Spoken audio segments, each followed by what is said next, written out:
Hey guys, Xavier here, and just another episode. This is Dr. G and I kind of going into some of the things that we find interesting, and hopefully you find them interesting as well. I just wanted to make a comment about people who've been reaching out, contacting me specifically with comments and emails. I love it. Keep them coming. They're really great. We do mention this inside the episode near the end, but in case you don't get to the end, I just wanted to put it into the introduction. So enjoy Dr. G and I kind of going back and forth about some various things, and I think you guys will like this episode. It's fun. If you've seen these articles about this reality generation, like computer hologram universe theory, like have you seen this? Have you read about this? I briefly, I was listening to Tom Campbell stuff, but apparently there's like new research that said that, what is it, like 9 dimensions they know of, and then there's like a 10th dimension made of like string vibrations that are holding everything together. It's all a hologram, basically. Yeah, there was this article that was talking about how basically scientists now think that we are inside of a big computer. Like, your consciousness is the software, your physical body is the hardware, and we're just running in this sort of machine.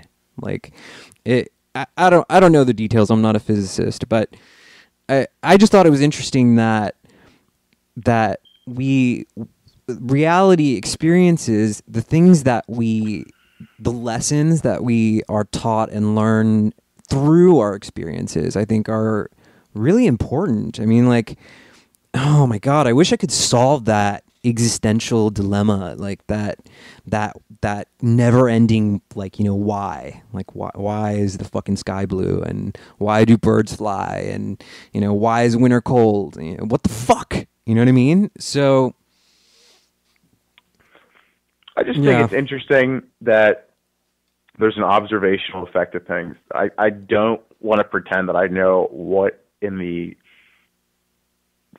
remote fuck is going on with the physics of anything.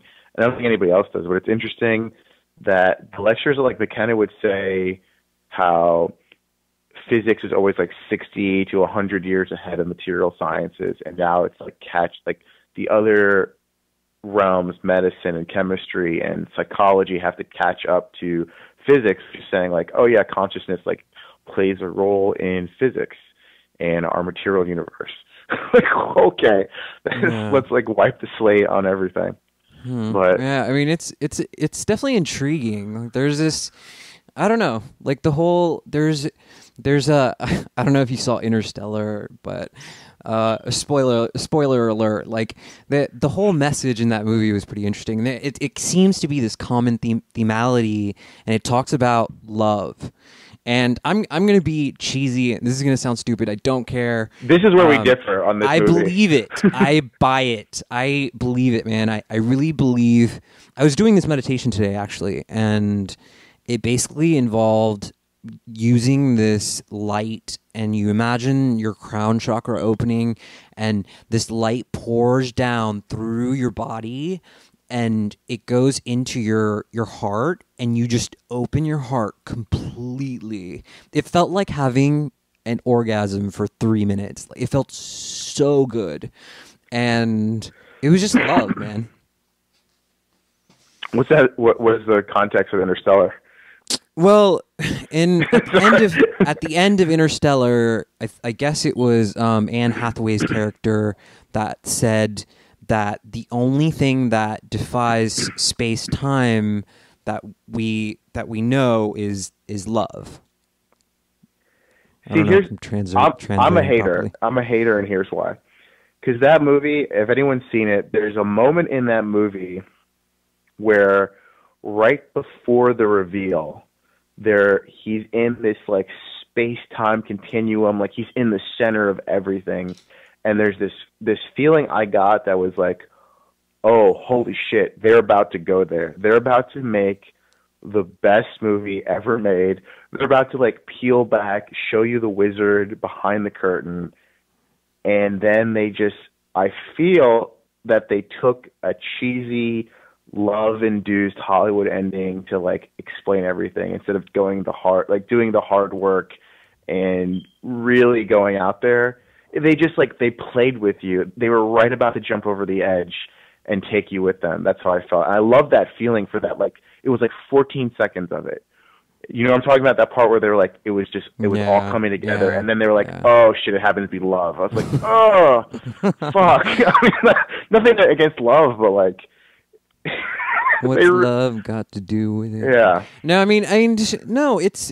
I don't know, man. There is something to that, I think, and you're right. We're on opposing polar opposites, and I mean, I don't know, man. I mean, you got to try it. I think to be a believer, but dude, I'm just sorry. Go ahead.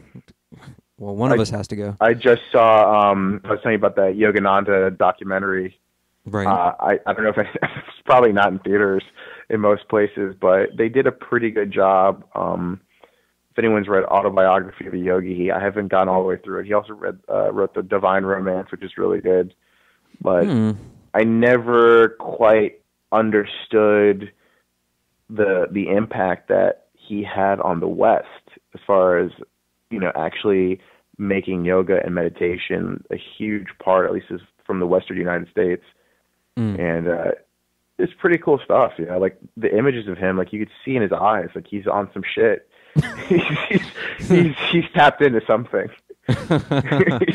Yeah, I mean, he really brought that whole self-realization aspect to the West through his writings and teachings. Like, I mean, I read the book a long time ago, so I need to brush up on it. But, I mean, I think all of us are looking for this deeper sort of understanding of everything, of ourselves and of our experiences and what's happening to us. But I mean, yeah, Autobiography of a Yogi, like it talks about how, you know, he followed that path and how he's living in India and kind of going through all the shit and finding enlightenment through it. Like, wow, what a 3 out of 7 chakras.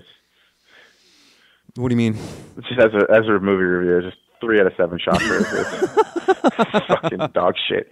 No, it was all right. Yeah. Well, I mean, I don't know, man. It's just it's difficult. Like, you know, you have the human element. When you add the human element to any equation, like somehow everything just gets fucked up. Like, I mean, I hate to be that cynical and that fucking crazy about like people, but I just am, man. You add people into any equation, like I would trust a machine, like I would trust a computer. It's coming though. I think that's a huge notion that a lot of people are getting on board, is they're checking out from other people. You know, most people are just their existence. People want to work remotely. They have Amazon now. You know, you don't have to leave your house for anything. Yeah, people are designed, like people are becoming more and more socially awkward. I feel fucking socially awkward a lot, and I think people are I think everyone is fucking socially just like we're becoming more autistic. Yeah, and like Alan Turing, he was the guy who cracked that. They actually made a movie about this as well recently, and he was the guy that cracked the Enigma. The Enigma movie. No, it wasn't her. God, you fucking cheesy piece of shit. So, yeah, man. God, I'm just recoiling. I'm glad that you're having a good time. I'm sure tomorrow there's a lot of levity here. I'm sure tomorrow you're going to be like, I wonder if I should have gone in this direction, but I'm happy with my choices, man. I've quit drinking completely. I haven't had a drink. I had a drink at a Christmas party and I regretted it, but I haven't had a drink in like 2 months. Haven't smoked anything. I haven't smoked any marijuana, weed, nothing. No weed, no alcohol. Completely clean. My high is the motherfucking gym. I love. Is this like a New Year's resolution thing for you, or what is going on? It just kind of happened. It might have been because of the ayahuasca sessions that I've been doing. But might have I'm sure that that is the gravity that is subtle pulling me towards nuance in being the healthy, equation. eating healthy, like watching my diet, exercising fucking as hard as possible every other day, and That's what I gotta do, man. and doing my best not to kill anyone. I just That's really what it comes down to, is you're not going on a rampant homicidal tear. It's like if you could just keep that urge in check, 9 times out of 10 you're going to be fine on any given day. If you just had CNN on for long enough, you'd probably just want to just either kill yourself. And I couldn't hurt another person, man. Like I'm not into that. Like I spent a lot of time like working in like martial arts and learning different aspects of combat and like tactical science and like how the body works and how like the dimensionality and how space and all of those things, like martial arts was, to me, was like the saving grace for a really long time, just because like I used to be such an aggressive person. Like I used to just I would default to like fights. They really should offer that in class. Like that should be offered in schools, because it really keeps your ego. Like you've heard it 1,000 times, but like your ego just gets checked. Like when you have a little girl like choking you out in jiu-jitsu because she's better than you. Like your balls are going to be in your throat. Yeah, I mean you have to challenge your body. I think you have to push. I mean, the central. You should know this. You're a doctor, aren't you? Like the central nervous system is capable of like all this really amazing, cool shit. And I think we're designed to like really push ourselves to these extremes. I think one of the coolest things I was reading recently. There's this book by this guy Ori. I'm going to butcher his last name. I think he's Israeli, but it's a book called The Warrior Diet, and it's about intermittent fasting. And one of the things that makes a lot of sense is we're designed to just be taking shocks to the system from every angle, whether it's physically and mentally. Like if you're not shocking your system, you're not growing. Your body actually needs jolts of stress, not consistently though, because your cortisol levels will rise, but different forms of eustress, where it's like good stress will create, a slight breakdown. What is muscle? Muscle is a breakdown, and then you heal. Even everything that you learn or any kind of like business thing, there's a temporary dip in unhappiness, and then you rise above it and you have long-term happiness, hopefully, from it. Everything in life is like that. So you have to push yourself in every regard, like whether it's your diet or exercise or even mentally. Even in, I think it's Vipassana meditation, like you're pushing yourself into this uncomfortable kind of state. Like you're pushing yourself to this point where you feel uncomfortable.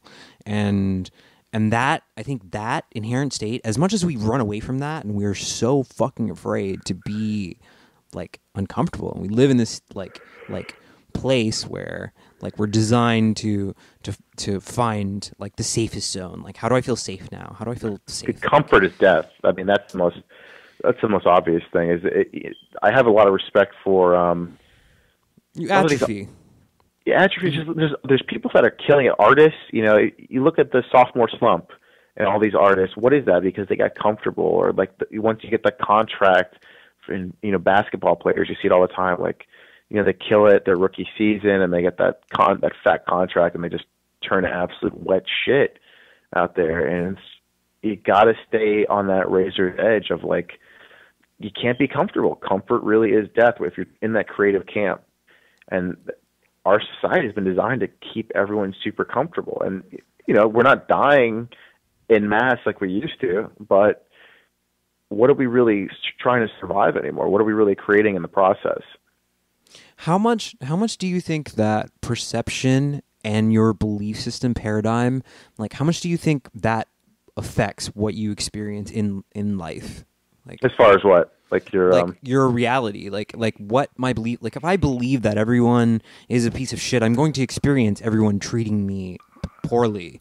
Like if I believe that people are inherently good, I might encounter people treating me like with a sense of, the only things that are real it's math and your direct experiences. And from my direct experiences, I feel that when I am a lens, like whatever my reality is, I am the filter for it. And if I put out a lens of attracting shit people in my life, or I'm in a shit state, I'm going to attract shit things. Or when I have a positive outlook, like, you will attract those kinds of, it just makes innate sense. Well, there's an old fundamental rule, like attracts like. Your brain operates at some kind of resonance. And the theory of, this is how I make sense of it, is you have at any given time any number of parallel universes that you can tap into, higher planes of consciousness, lower planes. And if you're operating at a higher plane of consciousness, you're going to go to that option of a universe where things are of a higher state, and you're going to open up those doors, and it's going to come from that. It's going to open up that pathway. It just seems almost. Well, in that classification, and sorry to interrupt you there, but No. in that classification, I was rambling. like your thoughts have a frequency. Like if your brain and your body and your cells are all resonating at a certain frequency, so are your thoughts. So you are what you think. Like, you know what I mean? Like you become what you think. And if you're thinking in a lower dimension, if you're thinking about hate and war and like anger, and you're holding on to those things, you become that. You go into those lower fucking shit dimensions. But if you're focusing on the higher stuff, like the higher resonant things, then maybe you start to move into these higher things.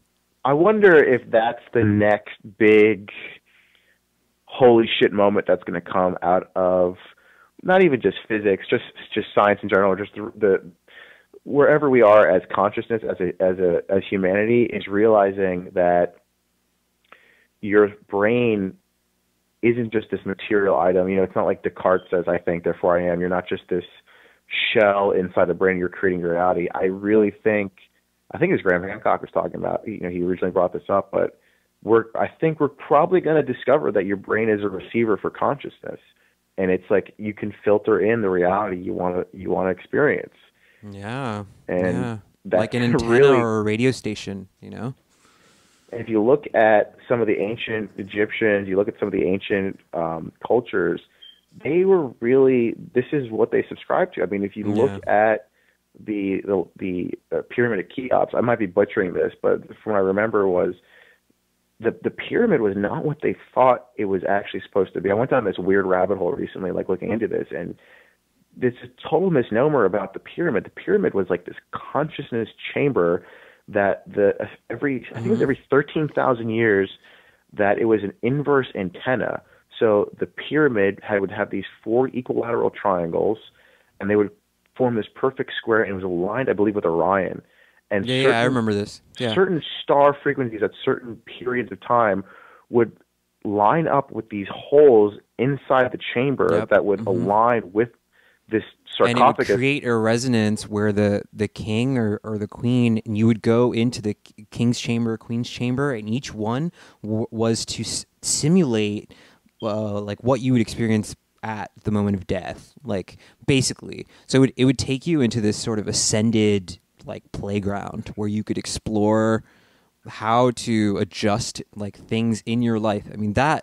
The Egyptians were messing around with like monoatomic gold and like the Philosopher's Stone. There's a lot of really, really interesting, weird stuff that we have no idea about that the Egyptians were playing with, and these ancient civilizations that we give very little credit to, but we're able to build this structure that it hasn't gone away yet, and we haven't done that. It's 2015.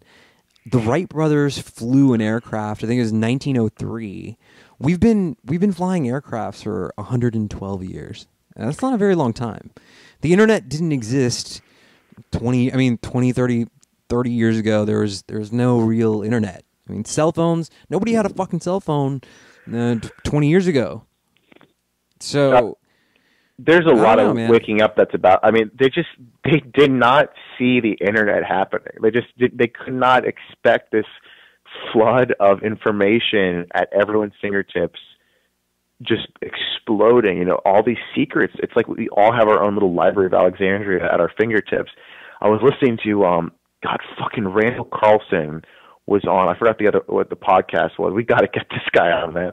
He was going on this rant about how the different sediment layers and the glacier layers basically showed, like, you know how a ring of a tree will have different rings, right? It'll showcase different things, that these different numbers that are sacred in the Bhagavad Gita and the Hindu culture and in Buddhism and the Epic of Gilgamesh, all these different cultures had these certain numbers, these like vast scopes of time where there was a total alternation between a massive flood, water death based from like an ice age that was like coming to an end, and just an amount of water that was flooding the earth that's inconceivable. That would be not one, not two, but three magnitudes of largeness, like three magnitudes larger than the next biggest flood that we've experienced in our lifetime, I think like 93, which is insane to think about. But after this, there's a period of a fire, some kind of fire element, which would be like a comet, you know, which causes like the Yucatan Peninsula or all these. It's just insane that it's actually in the record of time, and this pattern is fractally repeating itself through the universe. Like we're just in this soft zone right now where we can actually just grow, and we finally have this window where we can like, oh shit, we might have to like escape from this planet and take this time between these two periods. Yeah. And no one's like, that's kind of a big deal. Well, the solar cycle also changes every 7 years. There's a lot of really important things that happen with the number 7. Your skin recycles every 7 years. Your genetics and your neuroplasticity, like all of these things, like happen inside your body every 7 years. 7-year itch. Some people have probably heard of that. So we just moved past this 7-year cycle and we're beginning this new 7-year solar cycle. And we actually have this guest coming on next week that is really good. Really like this guy. I think you'll like him too. And he somehow has connected all of these various dots, like everything that we've mentioned so far. Like he has 2 postgraduate degrees. I mean, the guy's educated, and he understands like how the stuff works. But I mean, yeah, man. I mean, there's definitely, but you know, people have been saying that the world is gonna end and all this shit. I just don't buy that. I don't know why. I don't want to. Like I mean, there's a part of me at one point where I call it doom whoring. Like when you want the world to fucking like shit on itself, and I call that being a doom whore. Patent pending. I was such a doom whore, man. Like I loved it. You know, I would like. You have a penchant for doom whoring. I will be the first to say it. You have a predilection for doom whoring that is uncanny. So no longer do I want to see the world, you know, get fucked over. Like I'd like to see humanity succeed. Let's win the human race, and let's get it together and fucking do something right. I agree up to a point, but there was a guy from Vancouver I met. I was just traveling Vancouver, and he was a rich guy. I think he owned like a strip club up there or something. But he made a bunch of money like investing. This guy really like he had a crazy life experience, and he said something that was it was dark, but it made me think.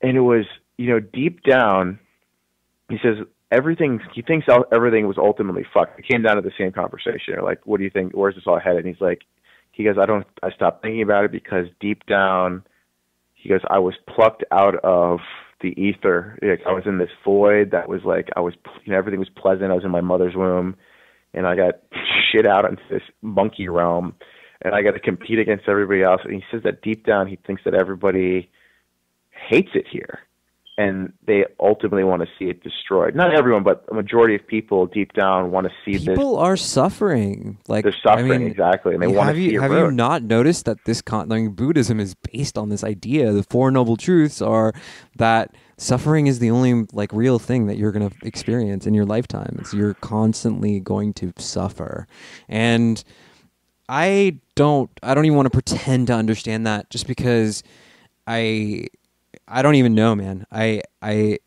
get it that we suffer, but why, like why here, like things could be so different. Like we could learn how to do math, like learn like the Nash equilibrium, and like really help each other and really just trust and start to give a shit about each other. But that isn't like, but it seems like, things are shifting, and the old like the old ideas of violence and hate and the lower level emotions are starting to filter out. I personally am filtering those types of people out of my fucking life. I don't want them anywhere near me. You really do have to work on yourself. That's the one thing I'm realizing recently is you can't change the world. You got to just be the light yourself.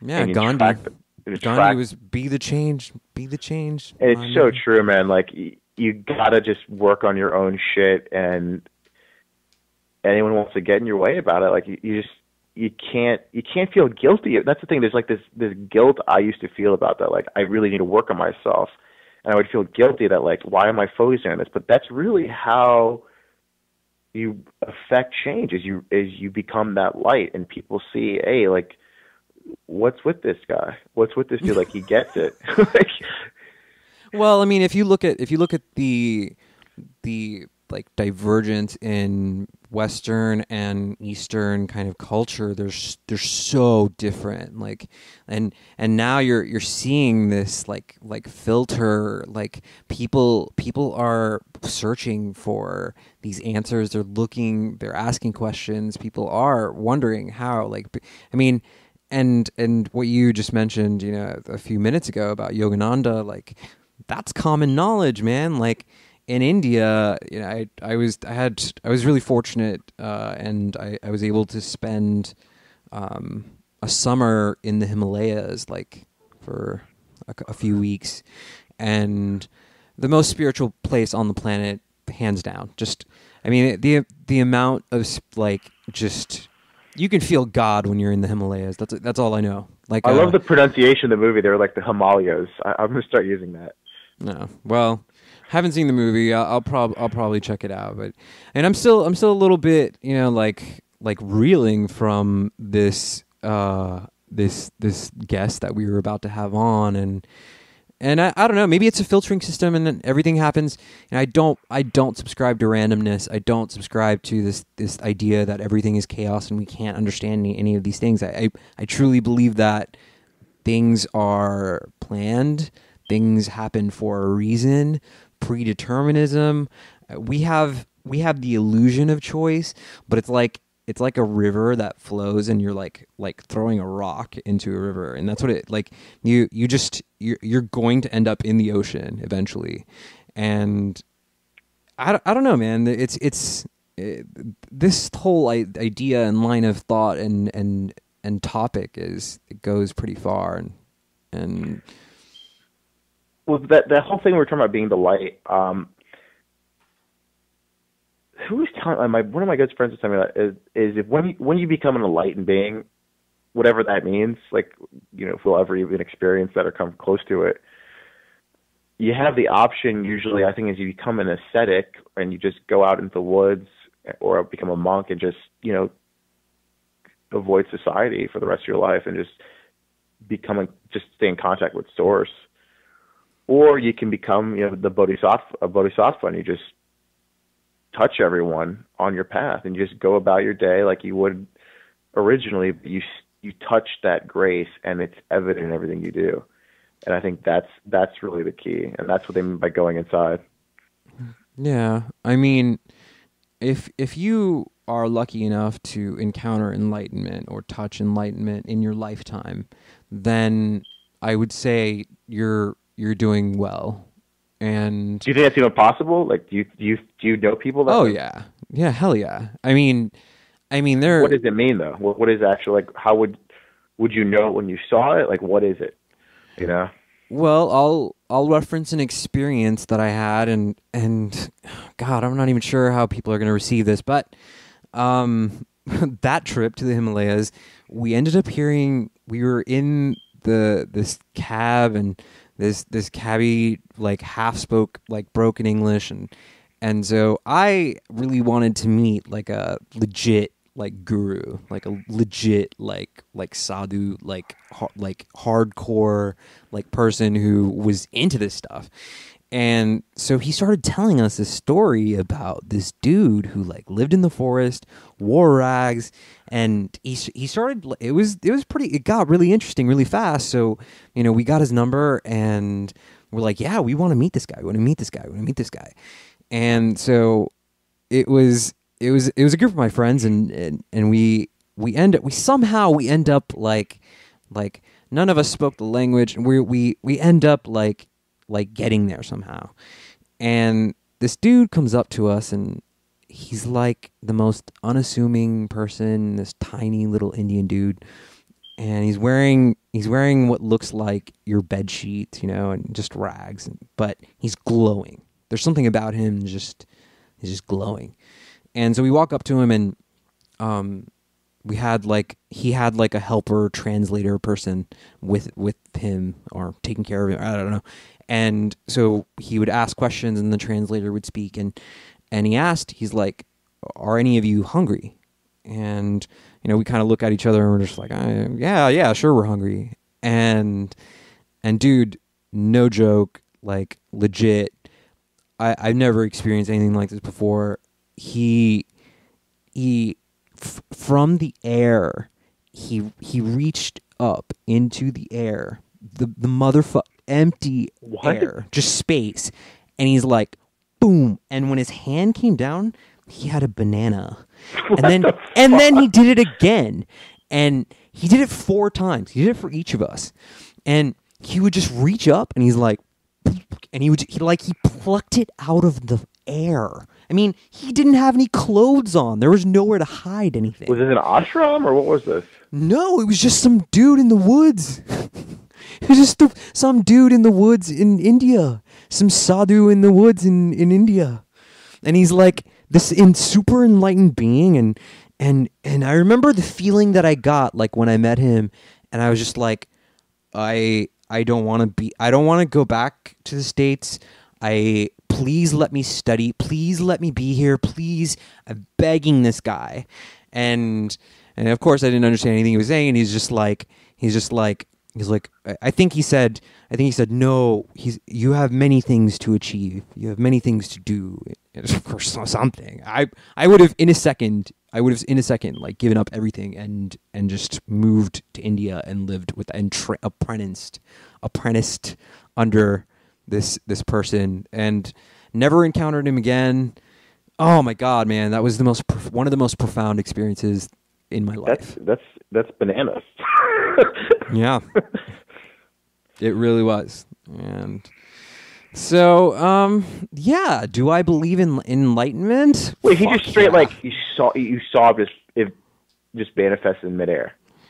I mean, the moment after it happened, like when you have an experience like that, and anyone that has experienced anything paranormal in their lifetimes will know this feeling. Your brain cannot process it. Your brain immediately is thinking of reasons of why that isn't possible and why it's like a glitch in the matrix. And your brain, you're so fucking programmed, and as a child you're told that this stuff is so like in fantasy land and it's not real, it doesn't exist, that when it happens to you, your system experiences a shock. It's like it total is paradigm shift. It's a shock, dude. It's like like you get hit by it.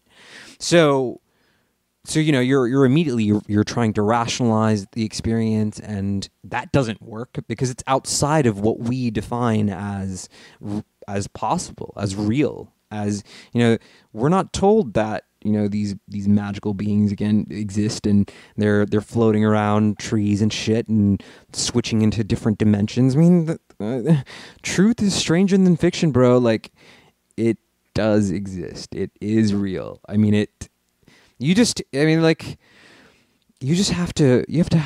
be able to see it. You have to be open-minded enough, not so that your brain falls out, but open-minded enough so that you can receive the information that you're being given. And I think that's an important lesson. Life is just odd, man.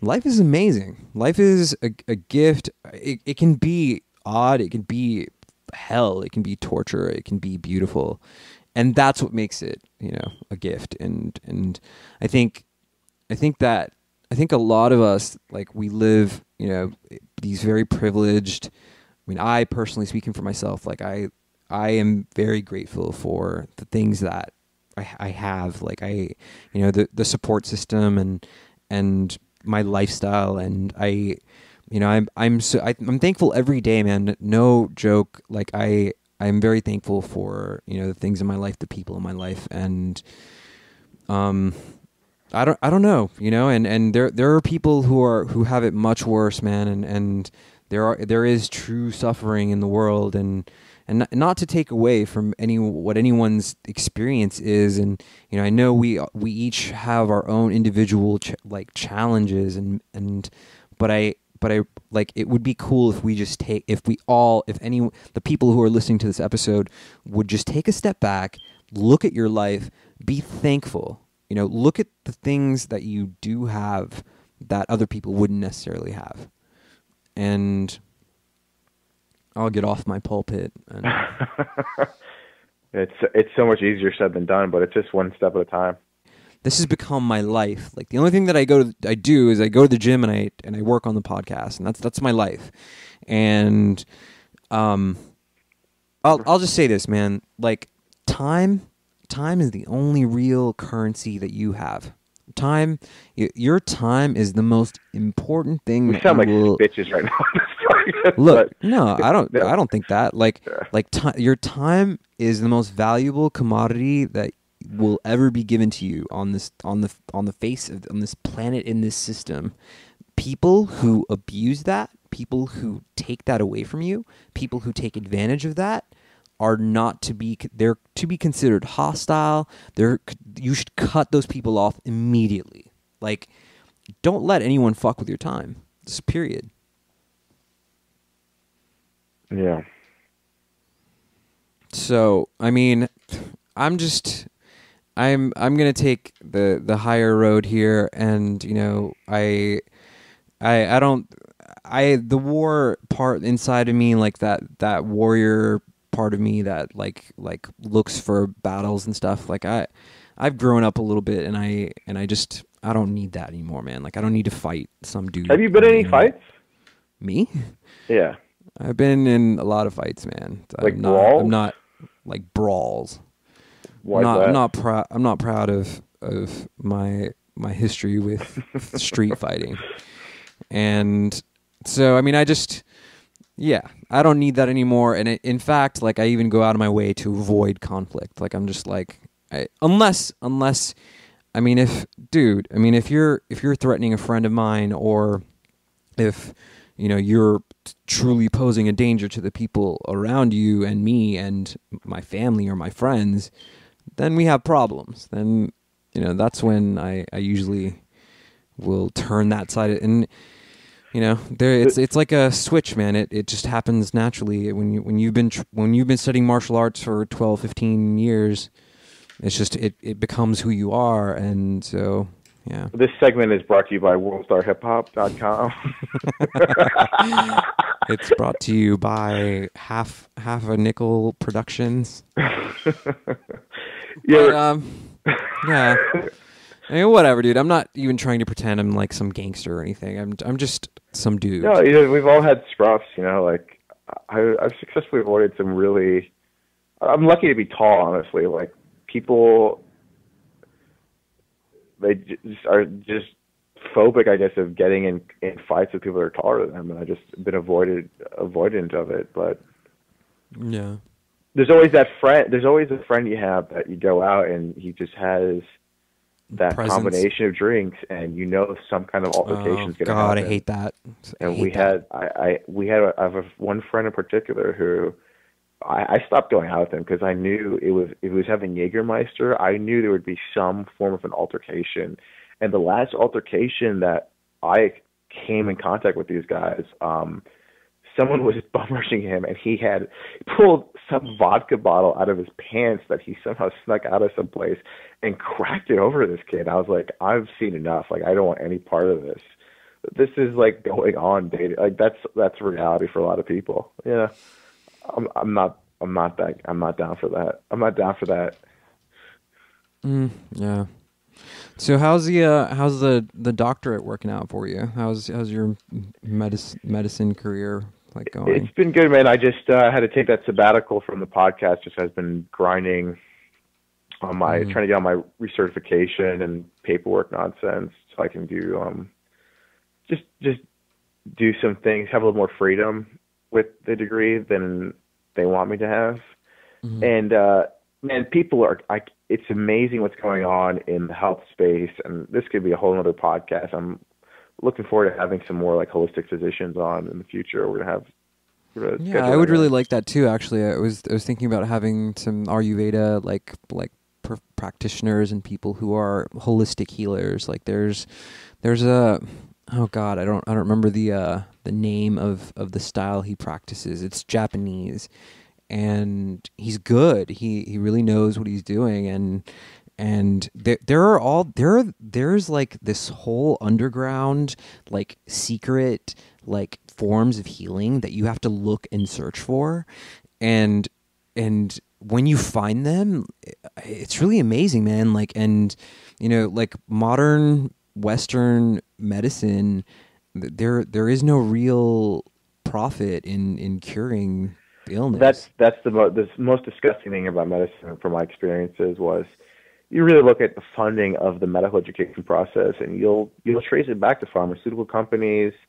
The thing that sickened me the most was I grew up I was very blessed to have a family that went to, very health conscious, always went to health food stores, never really had any health issues because we were very focused on preventative medicine and supplements and things like that. And this shit works, And the thing that really sickened me the most was it was my last semester of the degree, and we had a combined up to that point maybe 4 hours of lecture on nutrition, and that's counting like biochemical nutrition, like the actual biochemistry of things, not just like the actual clinical nutrition aspect.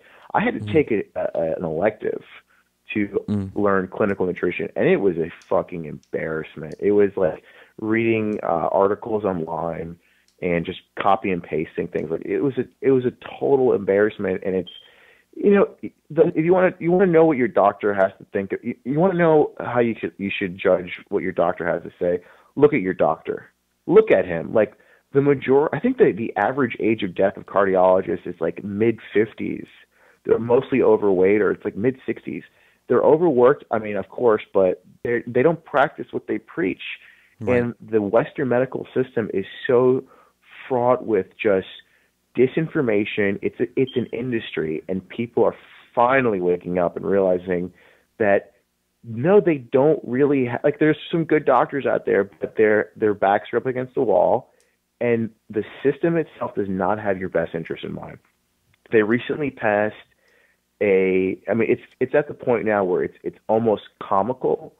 There was a recent, I forgot what state it was. It might be national, but there was a provision that recommended for Medicare and Medicaid guidelines that they do not recommend anymore that a physician be on the board of a hospital committee. That's pornographic.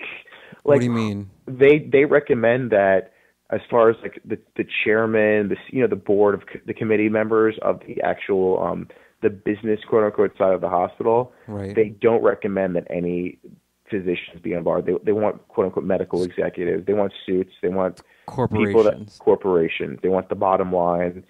And big data, that's what's going to happen right now. So it's a big fat fucking $sign on your health, like you're a number, your well-being.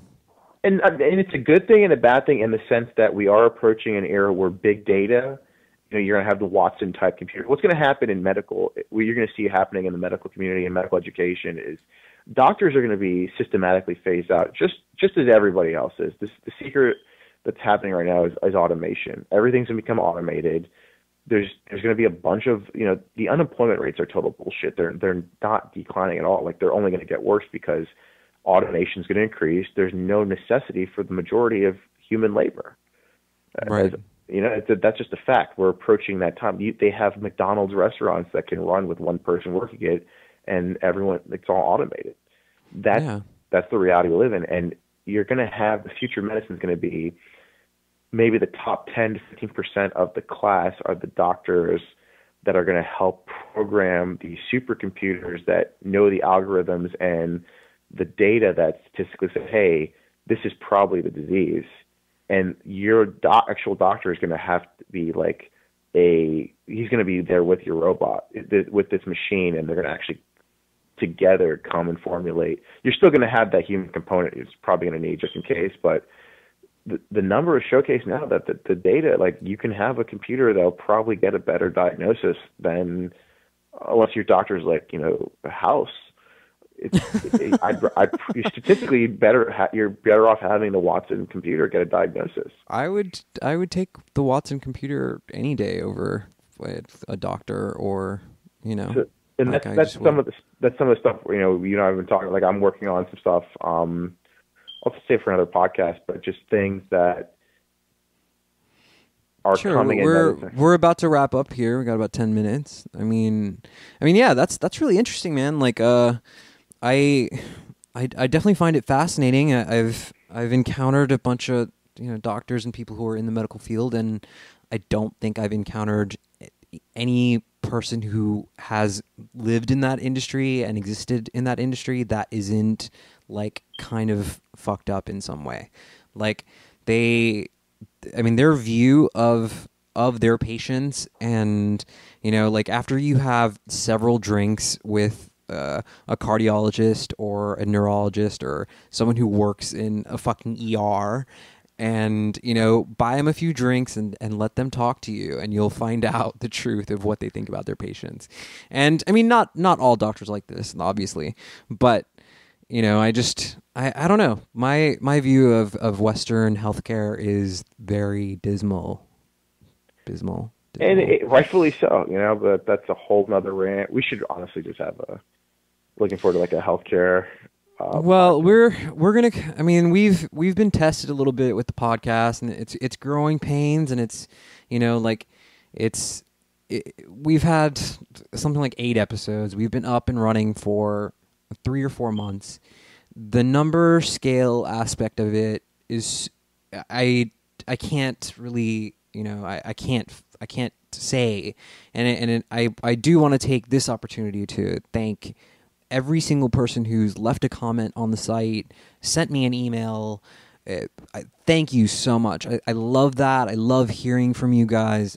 Continue to do that, and I'll do my best to respond to all of them. I really do try to respond to each and every one of them, but I love it. I love the feedback that we're getting, and the people that are listening to this show are amazing. I love the vibe that I'm receiving from the people that make that effort to really reach out. So please continue to do that, and we're gonna get Dr. G to put his email address up, and if you guys want to talk to him, we'll make him a little bit more available for you guys. But we're moving towards a more consistent, like, I'm putting all of my time into this, and we're bringing Dr. G back into the swing of things, and the guests that we're bringing on are gonna get bigger, and the level of guests that we're having come on is getting bigger and bigger and scaling up as well. So it's exciting, man. It's I really, this is my passion. I found my passion, and damn, it's a good feeling. I love it. And if you guys have any suggestions for guests or any contacts or anything like that, please let us know. Yeah, absolutely. If you have any show ideas, or you want to hear someone that you think that we should interview, shoot us a note. A topic, anything that you like enjoyed, any particular guest in particular, just let us know. Yeah. All right, guys. Well, thank you for listening to me and Dr. G spend about 60 minutes of your time tonight, and we will be back next week, and with an actual guest.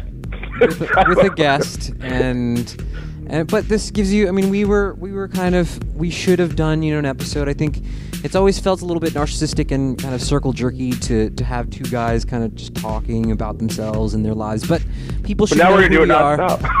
People should know who we are and kind of get a sense of like our character, and so I think that this is a good thing, and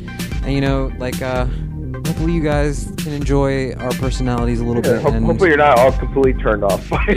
Yeah, they probably stopped listening. They're not even listening anymore. All right, so we're out of here. This is The Human Experience. I'm Xavier.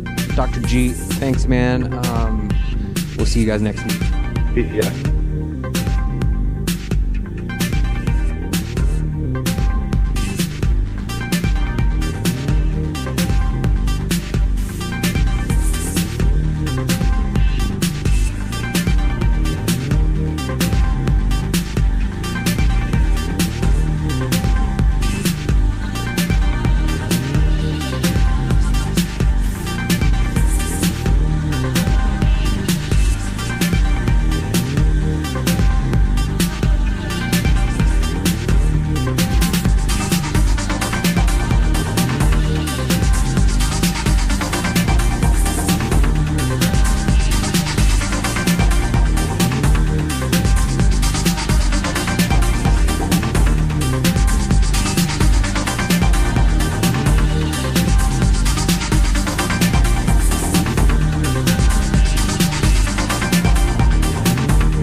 This is all